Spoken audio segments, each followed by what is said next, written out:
నకరికల్ మండలం తాటికల్లు గ్రామ పంచాయతీ పరిధిలో ఉన్నాము. కాంగ్రెస్ పార్టీ సీనియర్ నాయకులు, కాంగ్రెస్ పార్టీలో సుదీర్ఘకాలం నుంచి పనిచేస్తున్నారు మాజీ ఎంపీటీసీ గారు మిరియాల చంద్రశేఖర్ గారు మనతో పాటు ఉన్నారు. నమస్కారం సార్. మీరు ఎంపీటీసీగా కొనసాగిన కాలంలో మీరు ఎలాంటి అభివృద్ధి కార్యక్రమాలు ఈ గ్రామ పంచాయతీకి అందించారు సార్? సార్, ముందుగా వెలుగు ప్రెస్ వాళ్ళకు, వెలుగు టీం వాళ్ళకు నా యొక్క హృదయపూర్వక నమస్కారాలు. మేము 2014లో ఎంపీటీసీగా గెలుపొందాను. అప్పటి నుంచి కూడా ప్రజలకు ఏది అవసరమైతే అవసరం ఉన్నటువంటి సేవలు అందించుకుంటూ ప్రజల్లో మమేకమై ప్రభుత్వంలోని ఎమ్మెల్యే గారితో, ముఖ్యమంత్రి గారితో మాకు ఏమేమి ఇబ్బందులు ఉన్నాయంటే సీసీ రోడ్లు కావచ్చు, స్కూలు సంబంధించిన అవసరాలు కావచ్చు, ప్రజలకు ఏదన్నా చిన్న చిన్న రేషన్ కార్డులు కానీ, పెన్షన్లు కానీ, రైతుల సమస్యలు కానీ ఏదన్నా మా దృష్టికి వచ్చినాటికి ప్రతిదీ మా వంతుగా మేము పరిష్కరించుకుంటూ గ్రామాన్ని అభివృద్ధి బాటలో నడిపించుకుంటూ పోతూ ఉన్నాం. దాంతోపాటు పార్టీని కూడా బలోపేతం చేసుకుంటూ పోతూ ఉన్నామండి ఇప్పటివరకు కూడా. సార్, మీరు ఎంపీటీసీగా పనిచేశారు సార్. ఎంపీటీసీ చేసిన కాలంలో మీకు ఎలాంటి నిధులు మండల పరిషత్ నుంచి వచ్చేవి? అవి మీరు ఎలాంటి అభివృద్ధి కార్యక్రమాలకు వినియోగించేవారు సార్? మాకు మండల జనరల్ ఫండ్ వచ్చేది. అలాగే వేరు నిధులు కూడా మనం ఎమ్మెల్యే గారి ద్వారా సిడిపి నిధులు కానీ, ఎంపీ గారి ద్వారా ఎంపీ ల్యాండ్స్ కానీ తీసుకొచ్చి మేము మా గ్రామంలో పాటు ఈ ఆమ్లెట్ విలేజ్లు ఉన్నాయి. మాకు ఆమ్లెట్ విలేజ్లో కూడా సీసీ రోడ్లు, డ్రైనేజీలు, స్కూల్ బిల్డింగ్ కట్టడం కానీ, ఇంకా ఏమైనా మౌలిక సదుపాయాలు ఏది ఉంటే దానికి అనుగుణంగా చేసుకుంటూ పోయినామండి. మాకు ఎంపీటీసీ నుంచి నిధులు వచ్చాయి. నిధులు మొత్తం మా గ్రామంలోనే అభివృద్ధిగా సీసీ రోడ్లు, డ్రైనేజీలు చేయడం జరిగింది. దాంతోపాటు ఎమ్మెల్యే గారి సహకారంతో కూడా కొంత రోడ్లు, సీసీ రోడ్లు అప్పుడు మా గతంలో ఉన్న సిపిఎంలు ఉన్నప్పుడు పెద్దగా ఏం నిధులు లేకపోయి ఉండే, అభివృద్ధి మొత్తం ఎక్కడికక్కడ ఉంది. మేము వచ్చిన తర్వాతనే ఎమ్మెల్యే గారి సహకారంతో, ఎంపీ గారి సహకారంతో ఎంపీ ల్యాండ్స్ అవి పెట్టి చేయించినాం. అలాగే వీధి దీపాలు కూడా మేము ఎల్ఈడి లైట్స్ ఎంపీ గారి సహకారంతో, అప్పుడు ఎంపీ గారి సహకారంతో 20 లక్షల ఎల్ఈడి లైట్స్ కూడా చేయడం జరిగింది. సార్, మండల ప్రాదేశిక సభ్యులకు, మండల పరిషత్ ప్రాదేశిక సభ్యులకు ఏ ప్రభుత్వాలైనా మీకు ఎలాంటి గౌరవం దక్కుతుంది? అలాగే ప్రోటోకాల్ వర్తిస్తుందా సార్ మీకు? ఆ ప్రోటోకాల్ వర్తిస్తుందండి. కాకపోతే చెక్ పవర్లు కొంత మాకు ఏదన్నా చేయడానికి మా చేతి నుంచి డబ్బు పెట్టడానికి లేకుండా ఉండేది. చెక్ పవర్ ఒకటి లేకపోయింది, కానీ మిగతా గౌరవం మాత్రం మంచిగానే ఉంది. కాకపోతే ఏంటంటే ఎక్కువ ఫండ్స్ అనేది రాలేకపోయినాయి. ఇంక మేము ఎంతసేపు ఎమ్మెల్యే గారి నుంచి, ఎంపీ గారి నుంచి వేరే ఇతర నిధులు ఎక్కువ తీసుకురావాల్సింది, మాకు నిధులు కూడా తక్కువ ఉండే. కాకుండా ఏంటంటే మాకు ఎంపీడీఓ ఆఫీసుల షట్టర్లు అవి కిరాయికి వస్తే దాంతో కొంత అట్లా నడిపేయాలని పెద్దగా అంత అనుకున్నంత అయితే ఎక్కువ రాలేదు నిధులు. వేరే ల్యాండ్స్ నుంచి, వేరే నిధుల నుంచి తీసుకొచ్చడే ఎక్కువ అయింది. మా నిధులు చాలా తక్కువ వచ్చినాయి. ఉన్నాయి మౌలిక సదుపాయాలకు స్కూల్కి ఒకసారి పెట్టినాము, సీసీ రోడ్లకు ఒకసారి పెట్టినాము, డ్రైనేజీలకు పెట్టినాము, చిన్నవి పెట్టినాము. ఇక పెద్దయాన్ని ఎమ్మెల్యే గారి సహకారంతో చేయడం జరిగింది. మండల పరిషత్ వచ్చే నిధులు అయినటువంటి రాష్ట్ర స్థాయిలో వచ్చేటి 14-15 ఫైనాన్స్ నుంచి వచ్చిన నిధులు మీకు ఏమైనా మీ అంటే ఎంపీటీసీ పరిధిలోకి ఏమైనా అభివృద్ధి కార్యక్రమాలు వినియోగిస్తారా సార్? మాకు 15-14 ఫైనాన్స్ వచ్చింది, కానీ ఇక తర్వాత నుంచి వేరే కొన్ని ఫండ్స్ వచ్చే ఉండే. మా పర్యాలు మొత్తం ఆగిపోయింది. ఇప్పుడు మొన్నటిసారి ఎంపీటీసీలు ఉన్నప్పుడైతే కొన్ని వేరే ఫండ్స్ కూడా వచ్చినాయి 15th ఫైనాన్స్తో పాటు. మా ఒక 5 ఏళ్ల కాలంలో 1 సంవత్సరం వచ్చినాయి, 4 సంవత్సరాలు వేరే నిధులు ఏం రాకపోయాయి. జనరల్ ఫండ్ ఒకటి తప్ప పెద్ద నిధులు మాకేం రాలేదు, తక్కువ వచ్చినాయి. సార్, కేంద్రం నుంచి ఏమైనా నిధులు అందుతున్నాయా సార్? ఈ మండల ప్రాదేశిక ఇక్కడ ఉన్నటువంటి మీ సభ్యులకు కానీ, లేకపోతే మండల పరిషత్కి కానీ ఎలాంటి కేంద్రం నుంచి, కేంద్ర ప్రభుత్వాల నుంచి ఎలాంటి నిధులు వస్తున్నాయి? ఆ నిధులను ఎలా ఖర్చు చేస్తున్నారు సార్? మేమున్న 5 ఏళ్ళు అయితే కేంద్ర ప్రభుత్వం నుంచి ఏ నిధులు రాలేదు. మాకు జనరల్ ఫండే వచ్చేది, దాంతో అభివృద్ధి చేసినాం. ఈ మొన్నటిసారి మా తర్వాత వచ్చిన పీరియడ్లో కొంత వచ్చిందని అన్నారు, కానీ అది ఎంతవరకు అనేది కూడా పూర్తిగా లేదు. ఎంతసేపు మనం ఇక్కడ ఉన్న ఎమ్మెల్యే ద్వారానే, ఎమ్మెల్యే గారు మనదాంక చిల్మర్తి లింగయ్య గారు ఉన్నప్పుడు కొంత పెట్టినట్టుంది. మేము మొన్న గెలిచిన సంవత్సరాల కాలం నుంచి మాత్రం మా వీరేశం ఎమ్మెల్యే గారు, రేవంత్ రెడ్డి గారు, మన మంత్రి కోమటిరెడ్డి గారు, పొగిరెడ్డి గారి సహకారంతో మేము దాదాపు ఒక 50-60 లక్షల నిధులు తీసుకొచ్చి స్కూల్ ప్రహరీ గోడకు ఒక 10 లక్షల రూపాయలు, అలాగే స్కూల్లో జనరల్గా మన ఊరు మన బాటకు 7 లక్షల రూపాయలు, ఇవి స్కూల్ చుట్టూ ఉన్నటువంటి సీసీ రోడ్లు పిల్లలకు నడక వర్షాన్ని వచ్చినప్పుడు ఇబ్బంది అవుతుంటే ఆ స్కూల్ చుట్టూ ఒక 15 లక్షల రూపాయలు, వేరే ఇతర బజార్లు దాదాపు ఒక 20-30 లక్షల రూపాయలు సీసీ రోడ్లే పోసినాం. గతంలో ఒక స్కూల్ బిల్డింగ్ కూడా కట్టించినాం. ఇప్పటి వరకు కూడా ఎమ్మెల్యే గారు ఎన్ఆర్ఈజిఎస్ నుంచి కొంత కనెక్టింగ్ పెట్టి కొంత నిధులతో అవుతుంది తప్ప సెంట్రల్ గవర్నమెంట్ సపరేట్గా నిధులు అనేది మా దగ్గరికి అయితే రాలేదు. మేము ఎప్పుడు కూడా సెంట్రల్ గవర్నమెంట్ నిధుల కోసం ఎప్పుడు ఎదురు చూడలేదు. సార్ ఈ నకరికల్లు మున్సిపాలిటీగా నూతనంగా మున్సిపాలిటీగా ఏర్పడ్డా సార్. ఏర్పడడం వల్ల ఈ చుట్టుపక్కల ఉన్న గ్రామ పంచాయతీలన్నీ కూడా ఈ మున్సిపాలిటీలో విలీనం చేయడం జరిగింది సార్. దాని ద్వారా ఇక్కడ కూడా ఈ తాటికల్లు కూడా మన మున్సిపాలిటీలో విలీనం చేశారు సార్ గతంలో. దాని ద్వారా ఇక్కడ ఎక్కువ పేద ప్రజలు నిరుపేద ప్రజలు నిర్వహిస్తుంటారు. వాళ్ళు కూలినాలి వ్యవసాయం చేసుకుని బతుకుతుంటారు సార్. ఇంటి పన్ను కానీ ఇంకా ఎక్కువ పన్నులు ఎక్కువ విధించే అవకాశం ఉంటుంది మున్సిపాలిటీ ద్వారా. దీనివల్ల పేద ప్రజలకు నిరుపేద ప్రజలకు ఇబ్బంది కలుగుతుంది కదా సార్. మరి దీన్ని రాష్ట్ర ప్రభుత్వాల దృష్టి తీసుకుపోయారా? మరి ఇప్పుడు ఇది మున్సిపాలిటీలో ఉన్నదా, ఇప్పుడు గ్రామ పంచాయతీ కొనసాగుతారు ఈ తాటికల్ గ్రామ పంచాయతీ? గతంలో మున్సిపాలిటీ పరిధి కిందకి తీసుకోవడం జరిగింది. కాకపోతే ఏంటంటే మున్సిపాలిటీ ఏర్పడ్డది కానీ పాలకవర్గం లేదు. అప్పుడు లేనప్పుడు మేము ఒక 2-3 సంవత్సరాలు మున్సిపాలిటీ పరిధిలో ఉన్నాం. కొన్ని ఇబ్బందులు ఎదురైనాయి. కాకపోతే పాలకవర్గం లేదు కాబట్టి ఎక్కువ ఇబ్బంది లేకుండా మేము అలాగే 100 రోజుల పని కానీ ఏది కానీ మేము పోకుండా ఆపగలిగినాం. దాంతోపాటు అఖిలపక్షం అంతా ఏకమయ్యి కోర్టుకు పోయి కోర్టు నుంచి మాకు పేద ప్రజలకు ఏదైనా ఇల్లు కట్టుకోవాలన్నా ఏదైనా ప్రారి గోడ కట్టుకోవాలన్నా లేదు, ఒక ఈజీఎస్ వర్క్ నడుస్తుంది, 100 రోజుల పని నడుస్తుంది, కూలీలకు పని లేకుండా అవుతుంది, చాలా ఇబ్బందులు అవుతాయి అని చెప్పేసి మేము కోర్టుకు తీసుకుపోయి మాకు కనీసం 7 కిలోమీటర్లు ఉంది మా ఊరు, 4-5 కిలోమీటర్లు అని చెప్పేసి పరిధికి తీసుకొచ్చారు. ఇప్పుడు మేము కలవడం వల్ల మాకు నష్టం అవుతుంది పేద ప్రజలకు అని చెప్పేసి మేము కోర్టు ద్వారా పోయి అప్పుడు వద్దని చెప్పేసి ఒక జీవో తీసుకొచ్చినాం సార్.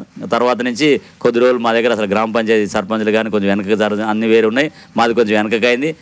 ఆ మున్సిపాలిటీ గడిచిన కాడి నుంచి గ్రామ పంచాయతీ సర్పంచ్ ఎన్నికల వరకు కొంచెం ఇబ్బంది ఉన్నమాట వాస్తవం. కాకపోతే ఏంటంటే కొంచెం మున్సిపాలిటీ ఈవో మొత్తం ఒక్కడే ఉండబట్టి కొంచెం నిధులు అటు ఇటు కొద్దిగా అడ్జస్ట్ చేసి అట్ట మోటార్ల మందము, కరెంటు బల్బుల మందం, మా మినిమం తక్కువ చిన్న ఆటితోటే అప్పుడు జరగడం జరిగింది. తర్వాత నుంచి మా సర్పంచ్ గెలిచిన తర్వాత నుంచి మేము ఎమ్మెల్యే గారి సహకారంతో ఇప్పుడు మళ్ళీ మంచిగానే ఉంది. ఇప్పుడు మాకు మున్సిపాలిటీ పరిధి లేదు సార్, ఓన్లీ గ్రామ పంచాయతీ తాటికల వరకే ఉంది. మున్సిపాలిటీ కలుపుతానన్నా మేము వద్దంటాం. ఎందుకంటే మేము ఇంకా గ్రామీణ ప్రాంతంలో పేదరికంగానే ఉంది, చాలా బడుగు బలహీన వర్గాలు పేదరికంగానే ఉన్నాం. ఇంకా కొంచెం డెవలప్ అయిన తర్వాత అయితే ఆలోచిస్తాం తప్ప ఇప్పుడైతే మేము మున్సిపాలిటీలకు చేరడానికి కానీ మేము అస్సలు ఒప్పుకోమని తెలియజేసినాం ఆల్రెడీ. సార్ మరి ఈ నకరికల్లు మున్సిపాలిటీ నుంచి మీరు కోర్టుకు పోయి మీరు ప్రత్యేక అనుమతులు తెచ్చుకొని ఎన్ని గ్రామాలకు విముక్తి జరిగింది సార్ ఈ చుట్టుపక్కల గ్రామ పంచాయతీలకు? 7 గ్రామాలు కలిపిరండి. 7 గ్రామాలు కూడా మళ్ళీ యథావిధిగా ఎట్లా ఉన్నాయి అట్లా గ్రామ పంచాయతీలు చేశారు. ఓన్లీ నకరికల్ టౌన్ వరకే ఉన్న దాని వరకే మున్సిపాలిటీ తీసుకోవడం జరిగింది. అది కేసీఆర్ గారి తర్వాత కొత్త జీవో తీసుకొచ్చి 30,000 ఓటింగ్ ఉంటే చాలని చెప్పేసి తీసుకురావచ్చు. అప్పుడు ఏది కూడా ఏ గ్రామ పంచాయతీ కూడా కలపలేదు. దాని తర్వాత కొన్ని గ్రామ పంచాయతీలు చిన్నవి కూడా ఆమ్లెట్లు కూడా కొన్ని గ్రామ పంచాయతీలు కావడం జరిగింది. ఇప్పుడైతే మున్సిపాలిటీ నుంచి మాకేం ఇబ్బంది లేదు. మేము గ్రామ పంచాయతీ ఉన్నాం కాబట్టి చిన్న 10 ఏ పని ఉన్నా మా గ్రామ పంచాయతీ పరిధిలో అవుతుంది. ప్రజలకు ఏ ఇబ్బంది లేకుండా అందుబాటులో ఉండి చూసుకుంటున్నాం మేమైతే. సార్ మరి 5 ఏళ్ల నుంచి ఇక్కడ పాలక మండలి లేదంటున్నారు సార్, ఇక్కడ సర్పంచ్ పాలన లేదంటున్నారు. మరి ఎలాంటి అభివృద్ధి సంక్షేమం కొనసాగింది సార్? ఇంకేమన్నా ఇక్కడ సమస్యలు ఈ గ్రామంలో ఉన్నాయా సార్? కొంచెం ఇబ్బంది ఉన్న మాట అయితే వాస్తవం సార్. ఇంతకుముందు సర్పంచులు ఉంటే ఏ చిన్నదైనా అవసరమైతే చేతి నుంచి డబ్బులు పెట్టుకొని మళ్ళీ వచ్చిన తర్వాత తీసుకునే పరిస్థితి ఉండేది. ఇప్పుడు గ్రామ కార్యదర్శులు అందుబాటులో ఉంటారు కానీ వాళ్ళు చేతి నుంచి పెట్టలేకపోతారు. ఏదన్నా పన్ను ఉంటే పెట్టగలుగుతారు, లేకుంటే లేదు. కొన్ని నిధులు కూడా ఆగడం అనేది జరిగింది. కాకుండా ఏంటంటే మౌలిక సదుపాయాల వరకే చేయగలుగుతారు. కాకపోతే ఏంటంటే ఇప్పుడు సర్పంచ్ లేని లోటుని మేము గతంలో ఉన్న ఎమ్మెల్యే ఉన్నప్పుడు ఆ నాయకులు కొంత దృష్టి చేయడం జరిగింది. మేము ఇప్పుడు సంవత్సరాల కాలంలో మేము వేములవేశం గారి సహకారంతో మేము పొద్దున్న లేసే సారేమటి ఉండడం వల్ల ప్రతి చిన్న సమస్యని సార్ దృష్టి తీసుకుపోయి ఏదో ఒక నిధి ద్వారానో తీసుకొచ్చి చేయగలుగుతున్నాం తప్ప కొంచెం ఇబ్బందులు అయితే ఉన్నమాట వాస్తవం సార్. సార్ గత 10 ఏళ్ల బీఆర్ఎస్ పాలనలో ఎలాంటి అభివృద్ధి సంక్షేమం కొనసాగింది సార్ ఈ గ్రామంలో కానీ ఈ నియోజకవర్గంలో కానీ? గ్రామంలో అంటే కొంతవరకు అయితే చేయగలిగారు సార్. ఇంకా కొన్ని హామీలు ఇచ్చారు కానీ హామీలు నెరవేరలేకపోయినాయి. దాంట్లో ఇక నియంత పాలన అని బాస్ చెప్పింది అన్నట్టు ఉంది తప్ప ఇక్కడ దాకా కొన్ని అన్నీ అందుబాటులోకి రాలేకపోయినాయి. ఇక కాకపోతే కొంచెం ఇక లింగయ్య గారు ఉన్నప్పుడు ఏకపక్ష నిర్ణయాలు తీసుకొని వాళ్ళకి నచ్చిన పని చేసుకుంటూ పోయి ప్రజలను కోర్టులు కేసులు ఇబ్బందులు పెట్టే వాస్తవంగా జరిగింది. ఇక కొంత వాళ్ళు నమ్ముకున్న నాయకులు ఏదైనా పథకాలు వచ్చినా ఏదొచ్చినా వాళ్ళు కమిషన్లకు కక్కుర్తిపడి అమ్ముకొని వాళ్ళకు అనుకూలంగా కమిషన్ ఇచ్చిన వాళ్ళకే ఇవ్వడం జరిగింది అనేది మా దృష్టికి వచ్చింది సార్. మేమైతే అట్లా లేకుండా నీతి నిజాయితీతోటి ఎమ్మెల్యే గారి సహకారం ఏది కూడా ఎలాంటి రూపాయి ఎవరి దగ్గర నుంచి తీసుకోకుండా మేమైతే చేస్తున్నాం సార్. గత ప్రభుత్వంలో ఉన్న ఎమ్మెల్యే ఓటమికి గల కారణాలు ఏమంటాయి? నియంత పాలన ఒకటి సార్. 10 సంవత్సరాల్లో బాగా వ్యతిరేకత వచ్చింది. ఏది ఇస్తాననటం ఇవ్వకపోవడం, దాంతోపాటు లింగయ్య అంటే వ్యక్తి వాళ్ళ వెంబటి ఉన్న అనుచరులు ఈ కమిషన్ల కక్కుర్తిపడి పోలీస్ కేసులు, స్టేషన్లు ఇబ్బంది పెట్టుడు, ఒక వర్గంగా చూసుడు, ప్రజలను అందరూ మమేకం కాకపోవడం, అందుబాటులో లేకపోవడం, ఎంతసేపు గత పాలకుల్ని వ్యతిరేకంగా వర్గా పోరు చేసి చేయడం తప్ప ఆయన డెవలప్ చేసి గ్రామాలలో ఏ సదుపాయాలు ఉన్నాయి, అందరికి అందుబాటులో ఉందాము అనేది అయితే కనపలేదు సార్. ఓడిపోయినా కూడా వేముల వీరేశం గారు లింగయ్య 5 సంవత్సరాలు ఉన్నప్పుడు కూడా కరోనా కష్టకాలం కానీ ఇంకా ప్రజలకు అందుబాటులో ఉండి ఓడిపోయిన వాళ్ళ మా పార్టీ సంబంధించిన వాళ్ళని కాపాడుకుంటూ వెన్నంటే ఉండి 24 గంటలు అందుబాటులో ఉండి ప్రతి సమస్యను సరే సాధ్యమైనంత వరకు సాల్వ్ చేసి లేకున్నా ధైర్యం చెప్పేంత ఉండే లింగయ్య గారు అట్లా లేకుండే, ప్రజల్లో సరిగా లేకపోయి ఉండే. వాళ్ళు ఎమ్మటున్న నాయకులు పొద్దున్న లేస్తే కమిషన్లు తప్ప వాళ్ళు పెద్ద డెవలప్మెంట్ సైడ్ ఎక్కువ ఆలోచించలేదు. గతంలో ఉన్న 5 సంవత్సరాలు వీరేశం ఉన్నప్పుడు చాలా ఫండ్స్ తీసుకొచ్చి ఎక్కువ డెవలప్మెంట్ చేసిండు. ఈ లింగయ్య గారు దాంట్లో అంత సుముఖంగా లేరనేది ఉన్నది. వీరేశం గారు ఏంటంటే కరోనా కానీ ప్రతి దాంట్లో కూడా అండదండలుగా ఉండి ప్రతి నాయకుని కాపుకోవడం దాంట్లో మంచిగా ఉండడం వల్ల వీరేశం గారు గెలవడానికి ఎక్కువ ఆస్కారం ఉంది సార్. దానివల్ల మన వీరేశం గారు అధిక మెజార్టీతోటి మంచి గెలుపొందారు సార్. గత ప్రభుత్వంలో అంటే గత 10 ఏళ్ళ బీఆర్ఎస్ పాలనలో ఉన్నటువంటి కేసీఆర్ పాలనకు ఇప్పుడున్న రేవంత్ రెడ్డి గారి పాలన వ్యత్యాసం ఏంది, ఎలా ఉంది సార్ పరిపాలన ఇప్పుడు ఎలా కొనసాగుతుంది? రేవంత్ రెడ్డి గారి పరిపాలన అయితే చాలా బాగుంది సార్. ఏదైనా ఉన్నది ఉన్నట్టు వాస్తవాలు ఒప్పుకొని గతంలో ఉన్న కేసీఆర్ అప్పులున్నా కూడా మిగులు రాష్ట్రం అని తీసుకొచ్చి చెప్పిండు. 2014లో మనం యాక్చువల్గా మిగులు రాష్ట్రంలో ఉన్న బడ్జెట్ని తీసుకొచ్చి మొత్తం అప్పుల పాలు చేశారు. ఇప్పుడు వీళ్ళు చేతికి వచ్చిన తర్వాత ఉన్నది ఉన్నట్టు ఇది ఇబ్బంది ఉంది, ఇంత ఆదాయం ఉంది, ఇంత ఖర్చు ఉంది అని చెప్పగలిగి పాత స్కీములు అన్నీ కొనసాగించుకుంటూ కొత్త స్కీములు మనకు రేవంత్ రెడ్డి గారు వచ్చిన తర్వాత మహిళలకు ఉచిత బస్సు అయితేంది, 2 యూనిట్లకు 200 యూనిట్ల విద్యుత్తు గృహాలకు బిలో పవర్టీ ఉన్న వాళ్ళకు ఫ్రీ కరెంట్ కానివ్వండి, రైతు భరోసా పెంచడం కానివ్వండి, కొత్త రేషన్ కార్డులు ఇవ్వడం కానివ్వండి. గతంలో ఉన్న బీఆర్ఎస్ పార్టీ కేసీఆర్ గారు ఒక ఇల్లు లేదు, మా ఊరికి ఒక 55 కొత్తగా ఇండ్లు రావడం జరిగింది. ఇందిరమ్మ ఇండ్ల విషయంలో కానివ్వండి, ఇంకా అనేక పథకాలు, గ్యాస్ సిలిండర్ 500 కానివ్వండి. ఇట్లా పేదలకు ఏది ఉపయోగపడుతుంది అని చూసి భారీ బడ్జెట్ ప్రాజెక్టులకు కానీ ఇతర అవసరాలకు కాకుండా మినిమం అవసరాలకు పేద ప్రజలకే ఎక్కువ లబ్ధి చేరడానికి ఎక్కువ కసరత్తు చేసి ప్రజల్లో కానీ అసెంబ్లీలో కానీ ఎక్కువ సమయం ఇచ్చి మనకు అందుబాటులో రేవంత్ రెడ్డి గారు కానీ ఇప్పుడున్న ఎమ్మెల్యే గారు కానీ ఇప్పుడున్న ఎంపీలు కానీ ఎక్కువ ప్రజల్లో ఉండి ఏం సమస్యలు ఉన్నాయి, ఎక్కువ ఏం చేద్దామని చెప్పేసి ఎక్కువ దానికి ఇంకా ఏం కావాలని చూస్తారు. ఇంకా కొన్ని హామీలు కూడా ఉన్నాయి, అవి త్వరలో నెరవేరుస్తారని చెప్పేసి కోరుకుంటున్నాం, మేము కూడా ఆశిస్తున్నాం. సార్ ఇప్పుడు ప్రస్తుతం ప్రజాపాలనలో తీసుకున్న దరఖాస్తులు ఇందిరమ్మ ఇండ్లు కానీ రేషన్ కార్డులకు దరఖాస్తులు తీసుకున్నారు సార్. మీ గ్రామానికి ఎన్ని ఇందిరమ్మ ఇండ్లు వచ్చినాయి, రేషన్ కార్డులు పేదలకు నిరుపేదలకు ఎలా అందిస్తున్నారు సార్? మా దగ్గర 55 ఇండ్లు మంజూరైనాయండి. మొన్ననే ఎమ్మెల్యే గారు వచ్చి ఒక వారం క్రితం 4-5 రోజుల క్రితం వచ్చి ముగ్గు పోయడం జరిగింది. ఇండ్లు వచ్చిన వాళ్ళు చాలా సంతోషంగా గత 10 సంవత్సరాల నుంచి రేకుల ఇంట్లో, పెంకుటింట్లో, గుడిసె ఇంట్లో కాగితాలు పట్టాలు కప్పుకొని చాలా ఇబ్బంది పడి ఇల్లు కట్టులోని పరిస్థితిలో ఉండే. ఇప్పుడు మన రేవంత్ రెడ్డి గారు, పొంగిలేటి శ్రీనివాసరెడ్డి గారు ఇందిరమ్మ ఇల్లు ఇవ్వడం వల్ల ఎమ్మెల్యే గారి సహకారంతో మేము నిజంగా అర్హులైన చూసి 1-2 సార్లు అర్హులతో చూసి దాదాపు మా దగ్గర 200 పైన L1 లిస్టులో ఉండే సార్. ప్రస్తుతానికి ఒక 55 మందికి అయితే ఇచ్చినాయి. మళ్ళీ విడుదల వారీగా వస్తాయని చెప్పేసి మంత్రి గారు చెప్పడం జరిగింది. అదేవిధంగా మేము కొంతమంది ఇంకా రాలేని కూడా అడుగుతున్నారు, మళ్ళీ విడుదల వస్తాయని చెప్పేసి మేము చెప్తున్నాం. వచ్చిన వాళ్ళు మాత్రం చాలా సంతోషంగా ఉన్నారు సార్. గత అంటే ఇటీవల కూడా రెవెన్యూ సదస్సులు నిర్వహించారు. రెవెన్యూ సదస్సులలో భూ సమస్యలు ఎక్కువ వస్తున్నాయి అంటున్నారు సార్. గత ధరణి పోవటం వల్ల ఎన్నో భూములు అన్యాకాంతం అయిపోయింది. ఎక్కడ సమస్యలు కూడా రైతు భూముల సమస్యలు, రెవెన్యూ సమస్యలు తీరనే లేదు సార్. మరి ప్రస్తుతం భూభారత్ చట్టం వచ్చింది. ఈ చట్టం ద్వారా రైతులకు రెవెన్యూ సమస్యలు తీరే అవకాశం ఉందంటారా సార్? రెవెన్యూ చట్టంలో భూభారతి వల్ల సమస్యలు చాలా పరిష్కారం అవుతాయి అని చెప్పేసి రెవెన్యూ సదస్సులో మొన్న వచ్చిన ఎంఆర్ఓ గారు కానీ మనకు సంబంధించిన మంత్రి గారు కానీ చెప్పడం జరిగింది. ధరణి పోర్టల్లో కొన్ని ఆప్షన్స్ లేకపోవడం వల్ల సమస్యలు అట్లనే మా దగ్గర కూడా దాదాపు మా గ్రామంలో 150 నుంచి 200 సమస్యలు ఉన్నాయి సార్. ధరణిలో కాకుంటే 30-40 చూపిస్తున్నాయి. ధరణిలో లేని సమస్యలు కూడా ఉన్నాయి. మొన్న మేము రెవెన్యూ సదస్సు పెట్టినప్పుడు కూడా ఒక 150-200 దరఖాస్తులు వచ్చినాయి సార్. ఇంకా కూడా మన అసైన్మెంట్ సంబంధించిన దరఖాస్తులు తీసుకోమంటే ఇంకా తీసుకోలేదు, అవి కూడా వస్తాయి కొన్ని. అవి భూభారతులు అసైన్మెంట్ భూముల సమస్యలు కానీ, ఈ పట్టాదారు భూమంతలు కానీ, వైవాట్ కబ్జాలు కానీ మిగతా కూడా ఉన్నాయని చెప్పేసి మాకు రెవెన్యూ అధికారి గారు చెప్పారు. ఖచ్చితంగా పరిష్కారం అయితే అని అనుకుంటున్నాం సార్. సార్ గత ప్రభుత్వంలో వీఆర్ వ్యవస్థను తొలగించారు సార్. ఇప్పుడు ప్రస్తుతం గవర్నమెంట్ తీసుకొస్తుంది. అంటే రైతులకు రెవెన్యూ సమస్యలు తీరే అవకాశం ఉందంటారా? తప్పకుండా సార్. ఎందుకంటే ఇప్పుడు సామాన్య రైతు అనేవారు డైరెక్ట్ ఎంఆర్ఓ దగ్గరికి, ఆర్డీఓ దగ్గరికి పోలేకపోతున్నారు. ఈ చిన్న ఆఫీసర్ ఉంటే ప్రతి సమస్యను ఆయన దృష్టి తీసుకుపోయి ఆయన చేయని ఎడల ఆయన పై ఆఫీసర్ దాకా పోవడానికి అవకాశం ఉంది. వాళ్ళకైతే ఏంటంటే ప్రతిదీ కొంచెం తెలిసి ఉంటుంది. కాకుండా వీఆర్ఓలు అవినీతి లేకుండా నిజాయితీగా ఉంటే మంచి ఫలితాలు ఉంటాయని మేము అనుకుంటున్నాం సార్. సార్ ప్రస్తుత గవర్నమెంట్ విద్యా వైద్యంపై ఎలాంటి దృష్టి పెట్టింది? విద్యా వైద్యం ఎలా అమలవుతుంది? విద్యా వైద్యం మీద మంచిదే ఉంది సార్. నకరికల్ అయితే పెద్ద ఏరియా హాస్పిటల్ 100 పడకలు నిర్మాణం జరుగుతుంది. విద్యకు సంబంధించి మా దగ్గర అయితే మేము ఇందాకనే చెప్పినాం, ప్రారిగోడ ఒకటి కొత్తగా మన ఊరు మన బడిలో 7 లక్షల రూపాయలు పెట్టి దాన్ని మాడిఫై చేసుకొని పిల్లల టాయిలెట్స్ కానివ్వండి, రూములు కానీ అన్నీ మంచిగా చేసినాం. మా దగ్గర సిబ్బంది కూడా మంచిగా ఉంది. బడి వాటిలో మా దగ్గర స్ట్రెంతింగ్ కూడా దాదాపు 150 పైన ఉంది. హై స్కూల్లో, చిన్న స్కూల్లో కూడా 130 మంది దాకా హైయెస్ట్ స్ట్రెంత్ ఉంది. స్కూల్ విషయంలో అయితే మంచిగానే ఉంది. ఇంకా కూడా మెరుగుపడాలని మేము కోరుకుంటున్నాం సార్. సార్ వ్యవసాయ రంగానికి రైతులకు ఎలాంటి అవకాశాలు సదుపాయాలు ప్రస్తుత గవర్నమెంట్ కల్పిస్తుందంటారు? మనకు విత్తనాలు కానివ్వండి, పురుగుల మందులకైతే కొంచెం ఈ జీరో దందా లేకుండా మంచిగా నడపాలని ఒకటి పై ఉద్దేశంతో చెప్తున్నారు. దాంతోపాటు రైతు భరోసాలో పోయినసారి కేసీఆర్ ఇచ్చిన దానికంటే ఇప్పుడు ఎక్కువ 12,000 ఇవ్వడం జరుగుతుంది సంవత్సరానికి.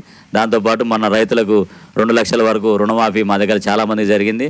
వాళ్ళందరూ చాలా హర్షం వ్యక్తం చేస్తారు. అలాగే ధరణి భూభారతి రావడం వల్ల కూడా రైతులకు కొన్ని సమస్యలు పరిష్కారం అవుతాయని మేము అనుకుంటున్నాం. ఇంకా ఏదున్నా కూడా ప్రతిదీ కూడా అగ్రికల్చర్ ఆఫీసర్లు కానివ్వండి, ప్రతిదీ మా ఎమ్మెల్యే గారి దృష్టికి పోతే మాత్రం ప్రతిదీ దగ్గరుండి దాని డిపార్ట్మెంట్ వాళ్ళకు చెప్పి క్లియర్ చేయడం జరుగుతుంది సార్. సార్ ఈ గ్రామంలో అక్కడక్కడ కొన్ని మౌలిక సదుపాయాల విషయంలో కొన్ని సమస్యలు ఉన్నాయని ప్రజలు మా దృష్టి తీసుకొచ్చారు సార్. ఈ సమస్యల విషయంలో కానీ, రోడ్లు, వీధి లైట్లు, పారిశుద్ధ్యం విషయంలో కానీ అక్కడ సమస్యలు ఉన్నాయి అంటున్నారు సార్. ఆ సమస్యలను మీ ఎమ్మెల్యే గారి దృష్టికి తీసుకుపోయారా? ఎలాంటి స్పందన ఉంది? మీ గ్రామానికి ఏమైనా అభివృద్ధి జరిగే అవకాశం ఉందంటారా సార్? మా నోటీస్కి వచ్చిన సమస్యలు అయితే ప్రతిదీ ఎమ్మెల్యే గారి దృష్టికి తీసుకుపోతున్నాం సార్. 100కి 90% అయితే క్లియర్ అవుతున్నాయి. ఇంకా చిన్న ఏదైనా ఉన్నా కూడా మేము గ్రామ సర్పంచ్ వచ్చిన తర్వాత కానివ్వండి, ఇప్పుడున్న ఎమ్మెల్యే గారి ఫండ్స్ ద్వారా కానీ ఏమన్నా అవకాశం ఉంటే తప్పకుండా తీరుస్తాం సార్. కాకపోతే రోడ్డు వెడల్పులో కొంతమందికి ఇండ్లు పోయి కొంచెం ఇబ్బంది ఉంది. మధ్యన డివైడర్ లేకపోవడం, యాక్సిడెంట్ జరగడం, స్పీడ్ బ్రేకర్లు ఉండడం ఇబ్బంది ఉంది. మిగతా అయితే మౌలిక సదుపాయాలు ప్రతి దాంట్లో అయితే ఎమ్మెల్యే గారు అందుబాటులో ఉంటుండు. మా దగ్గర కార్యదర్శి గారు కూడా 24 గంటలు అందుబాటులో ఉండి ఏ సమస్యలున్నా దానికి సంబంధించిన అధికారికి చెప్పి దాదాపు క్లియర్ చేసే ప్రయత్నం అయితే చేస్తున్నాం సార్. ఇక్కడ స్థానిక ప్రజలు ఇక్కడ మా దృష్టికి ఒక ప్రధానమైన సమస్య తీసుకొచ్చారు సార్. అది ఏంటంటే ఇక్కడ రోడ్డు విస్తరణ చేశారు. దానికి అంటే అక్కడక్కడ స్పీడ్ బ్రేకర్ లేకపోవడం వల్ల యాక్సిడెంట్లు అవుతున్నాయి. దానివల్ల ఆ ప్రమాదం జరిగితే అక్కడ మనిషి బతికే పరిస్థితి లేదు. ఎక్కడైనా ఇక్కడ స్పీడ్ బ్రేకర్లు ఏర్పాటు చేయడానికి ఎమ్మెల్యే గారు చొరవ తీసుకోవాలని ప్రజలు కోరుతున్నారు సార్. మరి దీనిపై మీరు ఎమ్మెల్యే గారి దృష్టికి తీసుకుపోయి ఆ సమస్య పరిష్కారం ఇచ్చే విధంగా మీరు ప్రయత్నిస్తారా సార్? మేము ఎమ్మెల్యే గారి దృష్టికి తీసుకుపోయినామండి. తీసుకపోతే భారీ గేట్లు ఒకటి పెట్టిద్దామని సార్ చెప్పిండ్రు. అట్లనే సిఐఎస్ఐ గారి దృష్టికి తీసుకొస్తే వాళ్ళు రోడ్డు ప్రమాదాల మీద అవగాహన సదస్సు కూడా ఈ మధ్యకాలంలో నిర్వహించడం జరిగింది. రోడ్డు మీద ఏంటంటే మనం అటు ఇటు చూసి దాటడం కానీ, కొన్ని మన వైపు నుంచి కూడా జాగ్రత్తగా ఉండాలి. స్పీడ్గా వచ్చే వాళ్ళు వస్తుంటారు, రోడ్డు మంచిగా ఉంది, స్పీడ్ బ్రేకర్లు అడిగితే మాకు పెట్టడానికి లేదని చెప్పేసి హైవే వాళ్ళు అన్నారు. ఏమైనా భారీ గేట్లు కానీ మన జాగ్రత్తలు కూడా ఎక్కువ తీసుకోవాలని చెప్పేసి మేము ప్రజల నుంచి కోరుకుంటున్నాం. భారీ గేట్లు ఒకటి పెట్టిస్తాం సార్. అట్లాగే సార్ అది సూచిక బోర్డులతో పాటు ఏమన్నా ఏముంటుంది సార్, సిగ్నల్ లైట్స్ ఏమైనా ఏర్పాటు చేసే ఉంటుందా? సోలార్ టైప్లో ఏమైనా చేస్తే ప్రమాదాలు కొంచెం అరికట్టే అవకాశం ఉంటుంది. ఏమైనా జీబ్రా లైన్స్ కూడా ఏమైనా క్రాసింగ్ లైన్లు ఏమైనా ఏర్పాటు చేస్తే కూడా ప్రజలకు ప్రమాదాల నుంచి కాపాడే పరిస్థితి ఏర్పడుతుంది కదా సార్? మేము ఈ హైవే సంబంధించిన వాళ్ళకు రోడ్డు మీద ఎక్కువ స్పీడ్కి పోతున్నాం, రోడ్డు మంచిగా ఉంది కాబట్టి కొంచెం మీరు అన్నట్టే తక్కువ స్పీడ్ పోవడానికి బోర్డులు కానీ, ఇంకేమైనా స్పీడ్ బ్రేకర్లు కానీ, ఇంకా ఏం మీకున్న నామ్స్ ప్రకారం ఏం నిర్ణయం తీసుకుంటారు అనేది మేము కూడా హైవే వాళ్ళని అడగడం జరిగింది. ఏఈని డిఈని వాళ్ళని మేము కూడా పరిశీలించి చేస్తామని అంటున్నారు. కాకపోతే ఏంటంటే యాక్సిడెంట్ అయినప్పుడే కొంచెం దీని మీద స్పందన ఉంటుంది. తర్వాత మళ్ళీ ప్రజలంతా దాని మీద ఇది ఉంటారు. మా నోటీస్కి వచ్చినప్పుడే అడుగుతున్నాం, తర్వాత కూడా లేదు. ఇక నుంచి కూడా ప్రయత్నం చేస్తామండి తప్పకుండా. త్వరలో స్థానిక సంస్థల ఎలక్షన్ రాబోతున్నాయి సార్. ఎలక్షన్ ఏదైనా కూడా మద్యం, డబ్బు ఎర వేసి ఓటర్లను ప్రలోభాలకు గురి చేస్తున్నాయి ఇటు రాజకీయ పార్టీలు కానీ. ప్రజలు కూడా ఆ ఓటుని, విలువైన ఓటుని ఎక్కడో అక్కడ మందుకో మద్యానికో కావచ్చు, నోటుకు కావచ్చు, ఇటు ఆ ప్రలోభాలకు గురవుతున్నారు. ప్రజల్లో, ఓటర్లలో చైతన్యం రావాలంటారా? రాజకీయ పార్టీలలో కూడా చైతన్యం అంటే ఏమైనా మార్పు రావాలంటారా సార్ ఈ విషయంలో? ప్రజల నుంచే చైతన్యం ఎక్కువ రావాలి. రాజకీయంలో కూడా ఏంటంటే ప్రలోభాలకు ఇది లేకుండా, గవర్నమెంట్ ఏంటంటే ప్రలోభాలు లేకుండానే మంచిగా గెలవాలని చెప్తున్నది. కొన్ని పార్టీలు కొన్నిటికి ఇదే వాతావరణం. కానీ మేమైతే వీరేశం నుంచి ఉన్న వాళ్ళం కానీ, మేము వీరేశ వర్గం సంబంధించిన మేము ఇప్పటివరకు సర్వీస్ విషయంలో కానీ ఎక్కడ కూడా ఎలాంటి రూపాయి లేకుండా పేద ప్రజలకు ఫ్రీ సర్వీస్ ఇస్తున్నాం. కాబట్టి మేము రేపు ఎన్నికల్లో పోటీ చేసినా కూడా మేము ఎలాంటి ప్రలోభాలకు చేయము. కాకపోతే మేము ఇప్పటివరకు చేసిన పనులు చెప్పుకుంటాం, చేయబోయే పనులు చెప్పుకొని మేము ఎలాంటి మద్యం డబ్బు ఖర్చు పెట్టకుండా మేము గెలవడానికి ఖచ్చితంగా మేము కష్టపడతామని చెప్పేసి మీ ముందు చెప్తున్నాం. సార్, యువత ప్రధానంగా మద్యానికి, డ్రగ్స్కు, బెట్టింగ్ యాప్లకు బానిసై వారి జీవితాలు చిన్నభిన్నం చేసుకుంటున్నారు. అలాగే ఆత్మహత్యలకు పాల్పడుతున్నారు. అక్కడక్కడ అసాంఘిక కార్యక్రమాలతో ఎక్కడో అక్కడ అఘాత్యాలు కూడా సంభవిస్తున్నాయి సార్. వీటిని ఈ సమాజంలో ఇలాంటి అవకాశాలు, ఇలాంటి సమస్యలు యువతలో ఎలాంటి మార్పు రావాలంటారు? యువతకు ఉపాధి అవకాశాలు ప్రభుత్వాల నుంచి ఎలాంటి కల్పన జరగాలంటారు సార్? పిల్లలకు ఫస్ట్ ఎడ్యుకేషన్ అనేది కొంచెం ఇంపార్టెంట్ సార్. చదువు, స్కిల్స్ పెంచుకోవాలి. మా దృష్టికి ఇట్లా ఏమైనా డ్రగ్స్ కానీ ఏదైనా బెట్టింగ్ ఉంటే మేము వాళ్ళ పేరెంట్స్కి తెలియజేయడం కానీ, ఏదన్నా పోలీస్ వాళ్ళ ద్వారా కానీ, ఇంకా దాని కౌన్సిలింగ్ సంబంధించిన వాళ్ళ ద్వారా కానీ, గ్రామ పెద్దలు చెప్తుంటే పెద్దలు చెప్పడం కానీ, వాళ్ళకు పని కల్పించమని చెప్తున్నాము. గవర్నమెంట్ నుంచి అయితే ఉద్యోగాలు, చదువుకున్న వాళ్ళకు ఉద్యోగాలు అయితే వస్తున్నాయి. దాంతోపాటు ప్రైవేటు ఉద్యోగం, గవర్నమెంట్ మీద ఆధారపడకుండా ప్రైవేట్ ఉద్యోగం కోసం మన ఎమ్మెల్యే గారు గెలిచినాక కూడా జాబ్ మేళ పెట్టించినాం. ఇంకా ఎవరన్నా ప్రైవేట్ ఉద్యోగం కానీ ప్రస్తుతానికి ఏదన్నా ఒక ఉద్యోగం కావాలన్న వాళ్ళకి కూడా ఎమ్మెల్యే గారి ద్వారా రెఫరెన్స్ కొన్ని కంపెనీలు టైప్ పెట్టుకున్నాం సార్. ఏదైనా సాఫ్ట్వేర్ కానీ వాళ్ళకి ఏ చదువు, ఏ క్వాలిఫికేషన్ ఉంటే దానికి సంబంధించిన కంపెనీలతో కూడా ఎమ్మెల్యే గారు మా దగ్గర నుంచి కూడా ఒక 7-8 మందికి ఉద్యోగాలు ఇప్పించడం జరిగింది. ప్రభుత్వం నుంచి కూడా మా దగ్గర ఈ ప్రభుత్వం వచ్చినాక కూడా 3 కానిస్టేబుల్ అయ్యారు, ఒక 2 గెజిటెడ్ ఆఫీసర్లు అయ్యారు సార్. ప్రభుత్వం కూడా కొన్ని ఉద్యోగాలు కల్పిస్తుంది. ఇంకా కూడా కల్పిస్తే ఇంకా కూడా నిరుద్యోగం పోతే మీరు అన్నట్టుగా ఈ డ్రగ్స్, ఈ ఆర్థిక ఇబ్బందులు లేక కొంత బెట్టింగ్ సైడ్ పోకుండా, ఈజీ మనీ సైడ్ పోకుండా ఉంటారని చెప్పేసి అనుకుంటున్నాను సార్. సార్, ప్రజలు మా దృష్టికి తీసుకొచ్చిన సమస్య ఒక మాట అంటున్నారు సార్. అంటే ఇక్కడ స్థానికంగా ఇక్కడ ఉన్న ఎమ్మెల్యే గారు, ఈ నియోజకవర్గ ఎమ్మెల్యే గారికి మంత్రి పదవి వస్తే ఇంకా అభివృద్ధి జరిగే అవకాశం ఉంటే మంత్రి పదవికి అర్హుడు, మంత్రి పదవి వచ్చి మేము మంత్రిగా చూడాలని అనుకున్న మా కోరిక ఉండే అని ప్రజలు అంటున్నారు సార్. మరి ఎందుకు మంత్రి పదవి రాలేకపోయింది అని? రాలేకపోవడానికి అనేక కారణాలు ఉన్నాయి సార్. వస్తే కూడా చాలా మంచిగా ఉంటుందని మేము కూడా అనుకున్నాం. మేము కూడా పైదాకా ముఖ్యమంత్రి దాకా కూడా మేము కలిసిన వాళ్ళకెల్లా మా సార్కి మంత్రి పదవి కావాలని మా వైపు నుంచి కూడా మేము పెద్ద ఎత్తున వినతులు ఇచ్చినాం సార్.